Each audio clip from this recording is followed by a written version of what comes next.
우리한테 정말 익숙한 이름이죠, 짜파게티. 근데 이 국민 짜장라면에요, 우리가 전혀 몰랐던 엄청난 반전의 역사가 숨어 있다는 거 혹시 알고 계셨어요?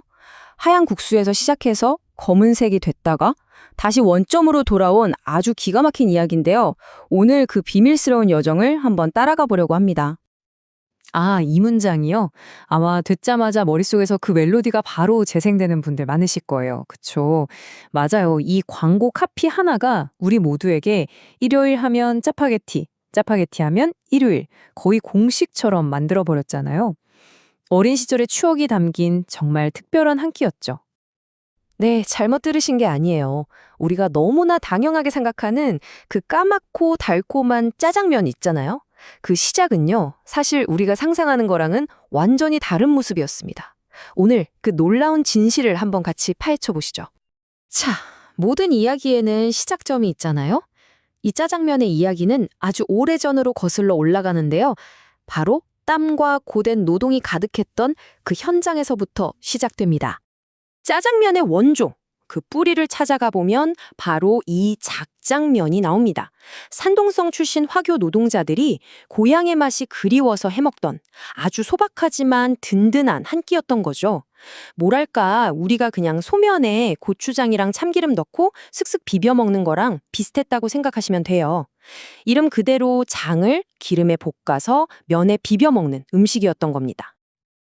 아니, 그러면 이 소박했던 하얀 국수가 대체 어떻게 우리가 그렇게 사랑하는 검은색 자장면이 된 걸까요?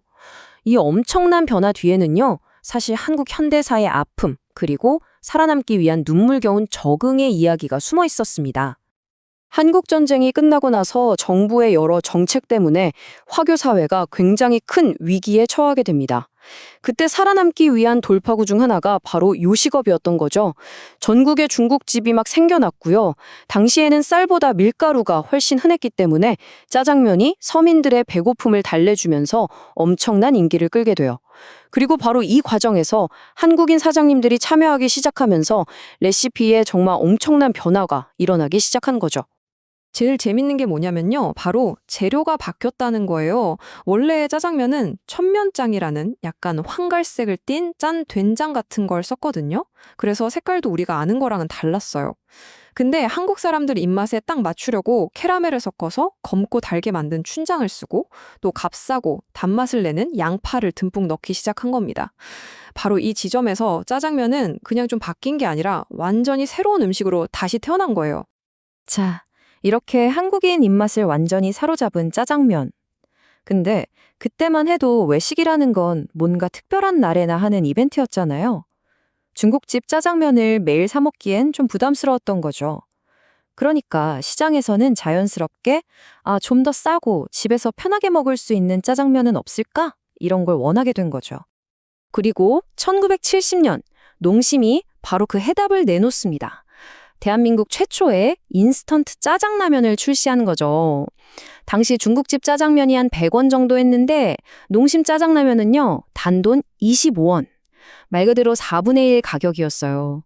이제 집에서도 짜장면 맛을 즐길 수 있게 된 이 사건은 이건 뭐 시장의 거의 혁명 같은 일이었어요. 그 후로도 비슷한 제품들이 많이 나왔지만 이 시장을 그냥 완전히 평정해버리고 하나의 이름처럼 자리 잡은 전설적인 제품. 바로 그게 드디어 등장합니다. 1984년 드디어 짜파게티가 세상에 나옵니다. 그리고 그 후로 지금까지 무려 40년 가까운 시간 동안 단 한 번도 1위 자리를 내준 적이 없는 그야말로 절대 강자의 시대가 열린 겁니다. 짜파게티의 성공은 그냥 운이 아니었어요. 여기에는 몇 가지 기가 막힌 이유가 있습니다. 먼저 이름부터 보세요. 짜장면이랑 스파게티를 합쳐서 뭔가 세련된 느낌을 줬죠. 그리고 기술력. 그때 다른 라면들은 스프가 잘 안 비벼졌는데 커피 믹스에서 아이디어를 얻어서 가립 스프를 만들었어요. 이건 진짜 혁신이었죠. 또 올리브유를 넣어서 고급스러운 느낌을 더했고 마지막으로 전 국민의 뇌리에 박힌 바로 그 광고까지. 이 모든 게 완벽하게 맞아떨어진 결과였던 겁니다. 이제 짜파게티는 그냥 라면이 아니죠. 하나의 문화 아이콘이 됐고 또 전 세계 사람들이 이걸로 막 창의력을 발휘하는 그런 존재가 된 거죠. 특히 아카데미성을 휩쓸었던 영화 기생충에 나온 짜파구리는 정말 대박이었죠. 전 세계에 짜파게티라는 이름을 확실하게 알렸으니까요. 이제 짜파게티는 한국을 넘어서 세계인의 레시피북에 당당히 한 자리를 차지한 K푸드의 아이콘이 된 셈입니다. 정말 대단하지 않나요? 자, 이렇게 검은색 짜장면과 짜파게티의 화려한 역사를 쭉 살펴봤는데요.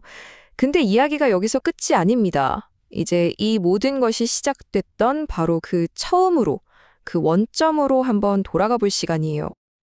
우리가 잠시 잊고 있었던 그 하얀 짜장면의 기억, 그 짜고 구수했던 첫맛을 다시 만날 수 있다면 어떨까요? 어떠세요? 상상만 해도 좀 궁금하지 않으세요? 그 짜고 구수했던 원조 작장면의 맛을 그대로 담아낸 짜파게티라니.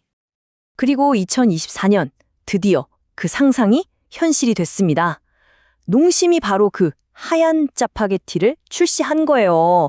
무려 100년의 시간을 거슬러 올라가서 우리가 잃어버렸던 그 근본의 색깔, 황백색의 짜파게티가 다시 등장한 겁니다. 이 하얀 짜파게티는요, 우리가 알던 그 달콤한 맛과는 결이 완전히 달라요. 굴소스를 기본으로 해서 깊은 감칠맛을 내고 여기에 홍합이랑 오징어 같은 해물 풍미까지 더해서 원조 짭장면의 그 맛을 현대적으로 아주 완벽하게 다시 만들어냈습니다. 한 그릇의 짜파게티에 담긴 이 100년의 역사. 이제 우리는 그 역사의 시작과 현재를 모두 맛볼 수 있게 됐습니다. 익숙한 검은 짜파게티, 그리고 모든 것의 시작이었던 하얀 짜파게티. 여러분의 선택은 무엇인가요?